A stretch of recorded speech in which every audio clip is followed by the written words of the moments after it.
Hi friends, ಹೇಗಿದ್ದೀರಾ? ಎಲ್ಲರೂ ಚೆನ್ನಾಗಿದ್ದೀರಾ ಅಂತ ಅನ್ಕೋತೀನಿ. ಇವತ್ತು ನಾನು ತೊಗರಿಬೇಳೆ ಸಾಂಬಾರು ಹೇಗೆ ಮಾಡೋದು ಅಂತ ತೋರಿಸ್ಕೊಡ್ತೀನಿ. ತುಂಬಾ ಸುಲಭವಾಗಿ ರುಚಿಯಾಗಿ ಮಾಡ್ಕೋಬೋದು. ಈ ಸಾಂಬಾರಿಗೆ ಯಾವುದೇ ರೀತಿ ಮಸಾಲೆ ಪೌಡ್ರ್, ಗರಂ ಮಸಾಲೆ ಏನೂ ಬೇಕಾಗಿಲ್ಲ. ವೆರಿ ಈಸಿ ರೆಸಿಪಿ ಇದು. ಅದಕ್ಕಿಂತ ಮುಂಚೆ ನನ್ನ ವಿಡಿಯೋಸ್ ನಿಮ್ಗೆ ಇಷ್ಟ ಆಗಿದ್ದರೆ ನನ್ನ ಚಾನಲ್ನ ಸಬ್ಸ್ಕ್ರೈಬ್ ಮಾಡಿ, ಶೇರ್ ಮಾಡಿ, ಲೈಕ್ ಮಾಡಿ. ಬನ್ನಿ ಸಾಂಬಾರು ಹೇಗೆ ಮಾಡೋದು ಅಂತ ನೋಡೋಣ.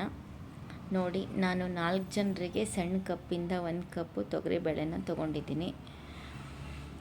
ನಿಮಗೆ ಎಷ್ಟು ಕ್ವಾಂಟಿಟಿ ಜಾಸ್ತಿ ಬೇಕಂದರೆ ಹಾಕ್ಕೋಬೋದು, ತೊಂದರೆ ಇಲ್ಲ.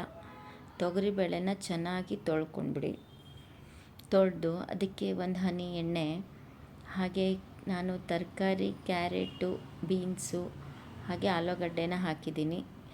2 ಟೊಮೆಟೊ ಹಾಕಿ, ಸ್ವಲ್ಪ ಈರುಳ್ಳಿ ಹಾಕಿದರೆ ಸಾಕು.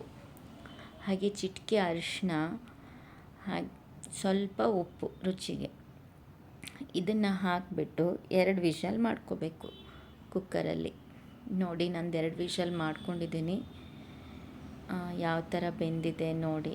ಬೇಳೆನೂ ತುಂಬ ಚೆನ್ನಾಗಿ ಬೆಂದಿದೆ, ತರಕಾರಿಗಳು ಚೆನ್ನಾಗಿ ಬೆಂದಿದ್ದಾವೆ. ಈ ಥರ ಬೇಯಬೇಕು ಫ್ರೆಂಡ್ಸ್. ಬೇಳೆ ಚೆನ್ನಾಗಿ ಬೆಂದಂಗೆ ಸಾಂಬಾರು ತುಂಬ ಚೆನ್ನಾಗಾಗುತ್ತೆ.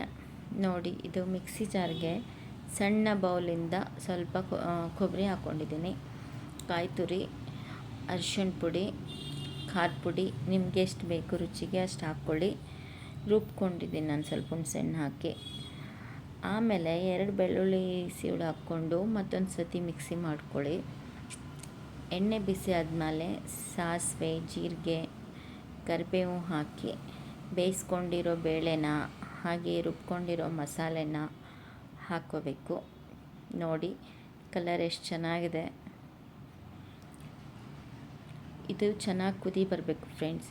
ಯಾವುದೇ ಸಾಂಬಾರನ್ನು ನೀವು ಮಾಡಿದ್ರೂ ಅದು ಮೇಲ್ಗಡೆ ಈ ಥರ ನೋಡಿ ಗುಳ್ಳೆ ಬರುತ್ತಲ್ಲ, ಅದು ಹೋಗೋವರೆಗೂ ನೀವು ಕುದಿಸ್ಬೇಕು. ಅಂದ್ರೇ ಸಾಂಬಾರು ತುಂಬ ಚೆನ್ನಾಗಾಗುತ್ತೆ. ನೋಡಿ, ಕಲರ್ ಎಷ್ಟು ಚೆನ್ನಾಗಿ ಬಂದಿದೆ. ತುಂಬ ರುಚಿಯಾಗಿರುತ್ತೆ. ಒಂದು ಸತಿ ಮನೇಲಿ ಟ್ರೈ ಮಾಡಿ. ಬಿಸಿ ಬಿಸಿ ಅನ್ನಕ್ಕೆ ಈ ಸಾಂಬಾರು ಹಾಕ್ಕೊಂಡು ಉಪ್ಪಿನಕಾಯಿ, ಹಪ್ಪಳ ಇಟ್ಕೊಂಡು ಊಟ ಮಾಡಿದರೆ ತುಂಬ ರುಚಿಯಾಗಿರುತ್ತೆ.